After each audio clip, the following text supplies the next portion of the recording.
If I do the camera like this, you two are in poo.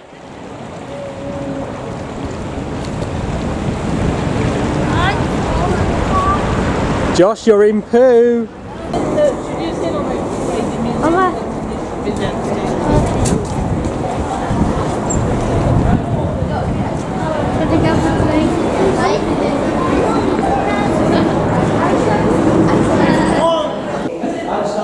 Let's see what.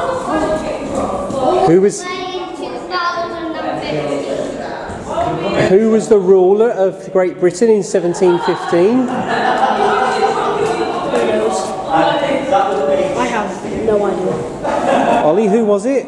I don't know. Was it Queen Anne? No. Are you sure? Yeah. Was it William or Mary? I think it was. Josh Mill? Yeah, 2008.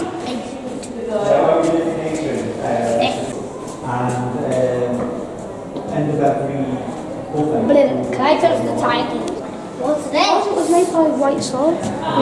Okay. Berengaria. Look how old it is. So this ship was built in 1913 for the Hamburg America line and originally named the Imperator, That was before intended to Pluto rival was the discovered. Titanic and the Olympic and the That Lusitania. was before Pluto was She was the largest ship in the world. And it was this boat was given to Britain after the First World War as part of the reparations. That's it. And then she became part of the Cunard line. One of the cabins, which is a first-class stateroom on the RMS Olympic. Was a bed from cabin It does look like a comfy bed as well. Picture of the Olympic in its dazzle camouflage when it was a troop ship during the war. Collection of artifacts from the Lusitania and the Mauritania, which were ships owned by the Cunard line, model of the Lusitania.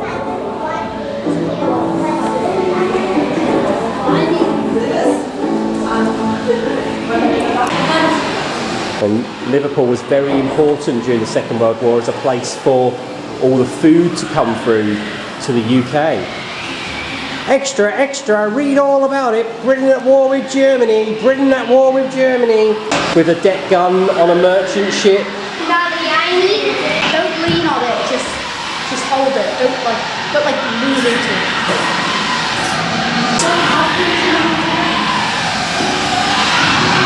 What's this for, Ollie? I don't know. This drops depth charges. So if you were on a ship that was being attacked by a submarine, you'd use these depth charges to try and destroy the submarine. Oh, it's a 6-pounder quick firing gun. Let's move on. Oh, okay. Yeah, And what's a periscope used for? it's one of the things on the submarine, so you can look above the water. That's right. I thought it actually worked. See, that's what you'd see through your periscope, this here, and you'd aim up and line up, and then you'd shoot the ships if you were a U-boat captain. This boat here is either going to be the Bismarck or the Tirpitz. Let's see how long it takes me Tirpitz, to there you walk go. on this boat. So the Tirpitz was it's a heavy cruiser. It's one of the biggest boats that the Germans had. This flag is called the White Ensign. It was flown by British ships.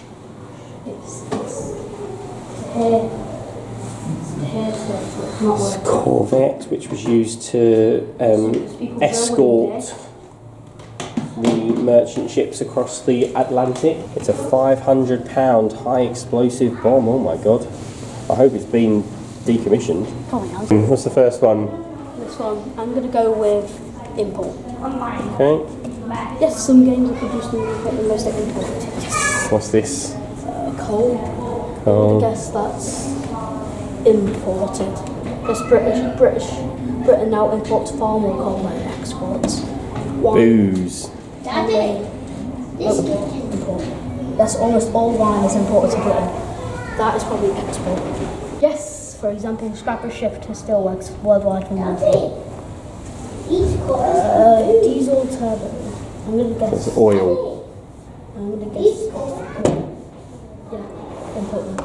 Yes, but petroleum products. Oh, 6 out of 6 so far. Cars. Yeah, imported. Yes, road vehicles and cars are against Britain's largest import by value, but they're also exported. Show me. What is that? No? Do you know what it is? Yes, exported. Yes, Gravel is exported. Okay. Trainers. I'm gonna guess imported. Yes, it's come from China. 8 out of 8. Well done. 10 major ports of Britain. Sullom Voe, which is up in the Shetland Islands or the Orkneys, I don't know. No, Orkneys are that one. Shetland. Okay. Leith and Forth, which is near Edinburgh. Teesport, which is near Newcastle. Immingham, which is near Hull. Felixstowe and Harwich. Which are near London and East Anglia. London. Southampton, Milford Haven, which is in Wales, and of course, most important one, Liverpool. This figurehead is from the HMS Hastings, which was built in Calcutta in 1818. An oil rig, or as Mummy would say, an oil brig. Daddy, more tiny people. I can see 2 tiny people looking at the oil rig. I know. 2 giant people. 2 giant people. Daddy, what is that up there? Is there any more tiny people? Max headroom. Whoa, whoa, whoa. This boat is called the Liverpool Bay, but it was launched in Southampton. The Liverpool Bay was one of a group of 5 container ships built by Overseas Containers Limited. Wow, size of that boat, it's a very big boat, that one. This is the HMS Starling.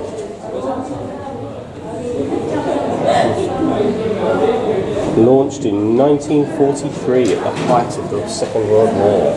That's the naval flag of Nazi Germany. And this is a big torpedo.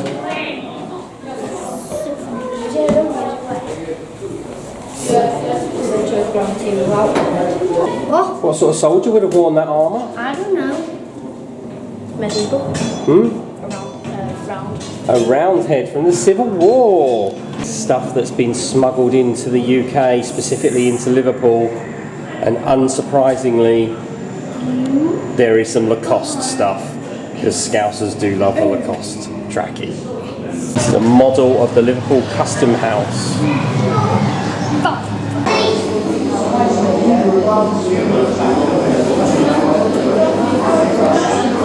So there's a blunderbuss, which was used by custom officers to defend and enforce the law. A smuggler's dagger. And number 4 is a Barnett flintlock musket.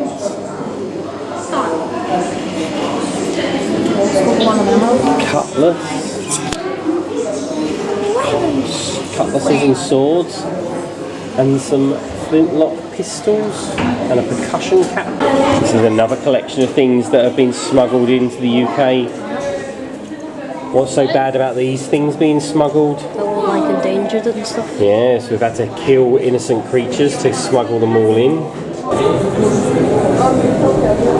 Hey, Daddy.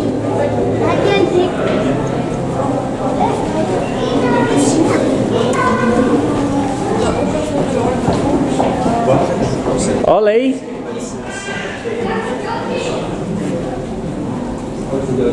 Mickey Mouse!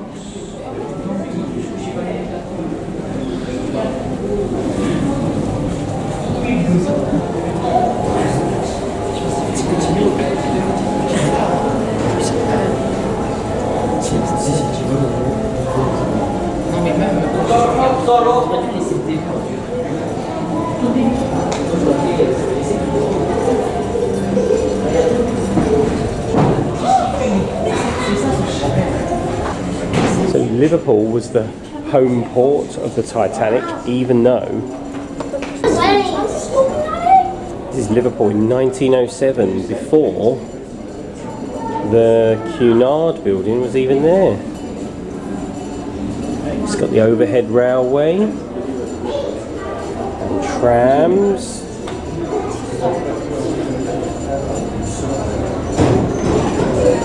And there's the White Star building. And there's Lime Street. And St George's Hall. All these dinner service and candelabras.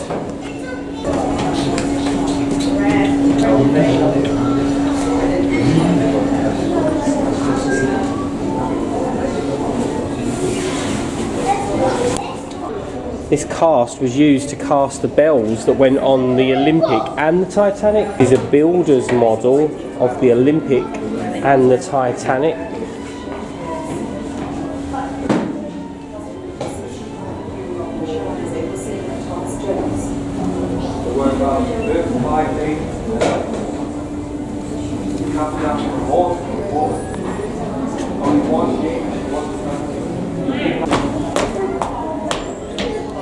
Let me try. Okay. What's it from? What does it say on the side? It says MV Britannic. Britannic. It also says do not touch. Please do not touch. What? What? Right there.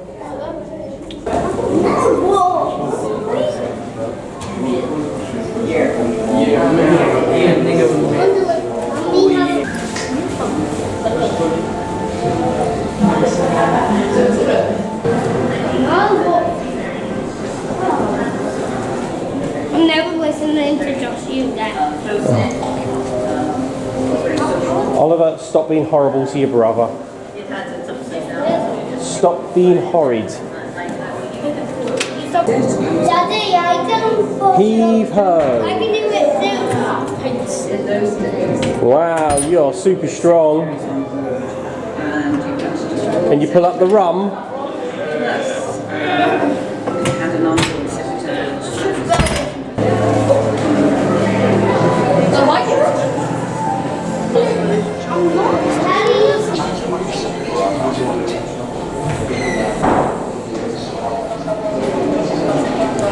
So Liverpool was made rich on the back of slavery. However, they are trying to embrace that and learn about it. This is the International Slavery Museum and two terrible children who I might sell into slavery if they don't start behaving themselves.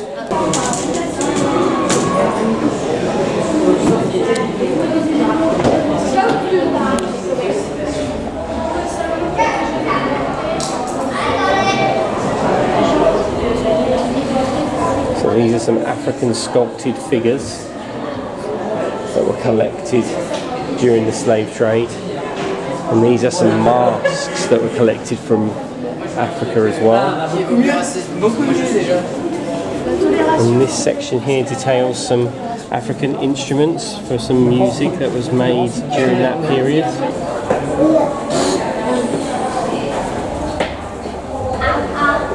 Some African clothes. So on June 17th of June, on the 13th of June 1783, the ship Essex left Liverpool on a slaving voyage. The details of this voyage have been reconstructed using original documents in the museum archive. This is how they used to put slaves in the boat. The phrase ship shape and Bristol fashion comes from how slaves were arranged in the boats before they were moved from West Africa over to the West Indies and the Caribbean, where they were used on sugar plantations and as labourers. I mean, we shouldn't forget that these people were sold by their own leaders. They were different tribes that had been caught and had been sold into slavery, but that doesn't change the fact that British people were involved in the transportation and the exploitation of people from this region of Africa.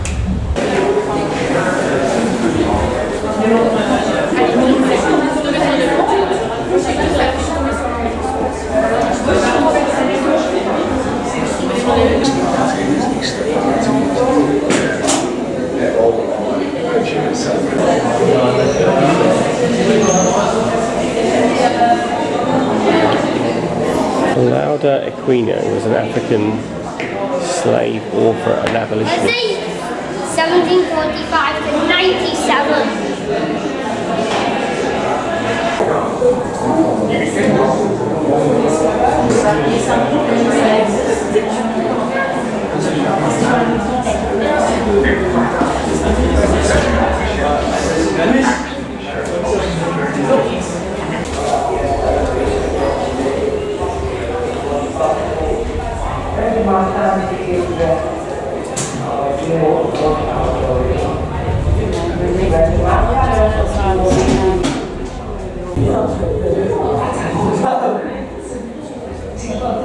This is a collection of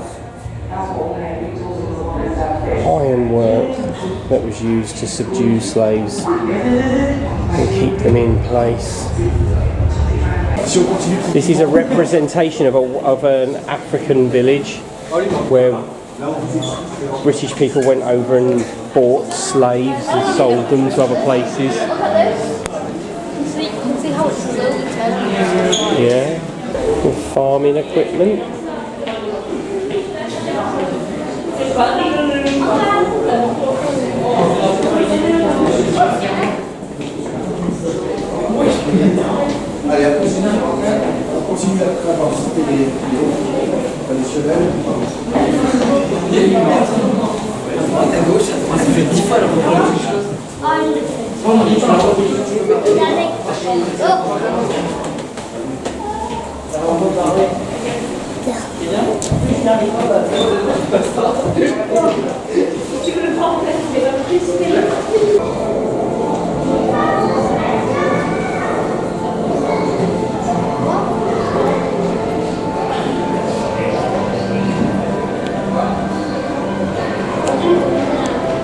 Piermasters House. Hey. Is it the Piermasters House or the Piemasters House? Wow, look at this. Mom. An ironing board. So boring. Oliver, this is a sewing machine, Joshua, not a Morse code machine. Ah, they've brought your Christmas presents in already? They haven't. They have, you're getting cold? No. Yeah. No. Where's the fridge? Didn't have a fridge then, Josh. When was this house made?